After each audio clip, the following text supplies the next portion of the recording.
Hello and welcome to Star Wars Battlefront 2 Starfighter Assault. In this video we'll be taking a look at this new game mode in the beta and offering up a few tips along the way. The map is called Fondor and the premise is quite simple. As a rebel you'll be carrying out a strike on a damaged Star Destroyer docked in an Imperial repair station above the planet Fondor. And as an Imperial, of course your job is to repel the assault and fight back. The action is fast-paced and hectic with multiple stages and objectives along the way. Before you join the battle though, you'll need to choose a Starfighter, and each team has access to a fighter, an interceptor or a bomber, all with their own unique special abilities. Fighters are X-Wings and TIE Fighters. These are your all-around options and will give you a nice balance of speed, damage and health. The TIE Fighter is one of my personal favourites and has access to an afterburner for a quick burst of speed, a lock-on torpedo for fire and forget, and a devastating laser barrage. Use the barrage when you're lined up and behind an opponent and be sure that you can hit as many shots as possible. It will deal a load of damage if you do that. The interceptor vehicles are the A-Wing and the TIE Interceptor. These ships are faster, deal tons of damage in a quick strike but have less health. Get in there, deal out as much firepower as possible and get out in a flash. The A-Wing is great with its concussion missile and target lock combination. The bomber class starfighters tend to have more health and can deliver devastating payloads to their targets. The TIE Bomber and Y-Wing are great for attacking objectives because of this. If the dual photon torpedoes hit a target, it's definitely going to hurt. The TIE Bomber has a multi-missile lock too and electronic countermeasures which prevent other ships from locking onto it. Once you've picked your starfighter and are in the battle, focus on playing the objective as much as possible. As a rebel you'll have a limited number of reinforcements before you'll lose the game, and your first task is to destroy Imperial cruisers in the area. These will be clearly marked with attack on your heads-up display. Go in for attacks on these as frequently as possible and you can have your teammates support you with covering fire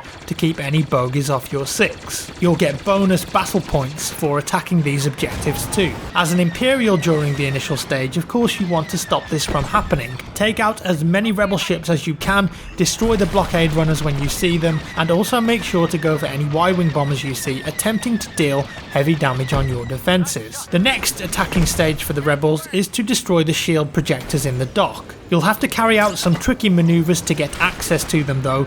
They're actually inside, hidden away. You'll see them on your heads-up display as large spheres. I'd recommend entering this section here at one of the large entrances. This will allow you to fly straight on and do damage to multiple shield projectors in one pass. Use as many of your abilities as possible. Y-Wings will also assist you in dealing damage, so keep an eye out for those and defend them if you can. The Imperials will be fighting back against you the whole time though. Flying around the entrances as a TIE Fighter will guarantee that you spot any rebels attempting to damage the objectives, and they will be very easy targets in these confined areas of the dock. Now if the rebels manage to destroy all of the shield projectors, the final stage will begin. The rebels must now attack several power couplings, and if they manage to take them down, the shield will go down and the Star Destroyer reactor will be vulnerable. As a rebel, this is your time to strike. Hit the reactor on the underneath of the Star Destroyer here with as much firepower as you can muster before the shield comes back online. Focus fire on it and with enough punishment it will explode,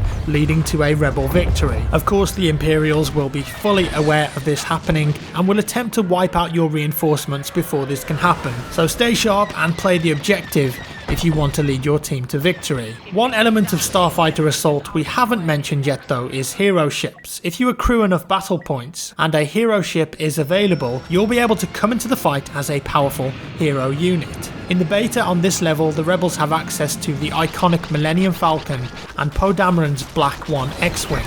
The Falcon is particularly fun to use. It's tanky and can dish out a ton of firepower with its main cannons and dual concussion missiles. If you're an expert pilot, you can even fly it into small spaces and put out some damage on objectives, turrets and Imperial hero ships. And talking about Imperial hero ships, they'll have access to Slave 1 and the Scimitar here. Slave 1 is amazing to fly and can drop a devastating seismic charge, while the Scimitar is more of an assassin ship that can activate a cloaking mode, receiving a huge damage buff when it decloaks. So coming up behind rebel starfighters like this can be devastating for your enemies if you hit your shots. Hero ships in Starfighter Assault are incredibly powerful assets. If you can afford to spend your battle points on one of them, make sure to play strategically and maximise its potential rather than just flying in headfirst without really thinking about it. And my final tip for this video is star cards. Each class of Starfighter has 3 star card slots, even hero ships too. And in the beta there are some star cards which you can unlock and equip.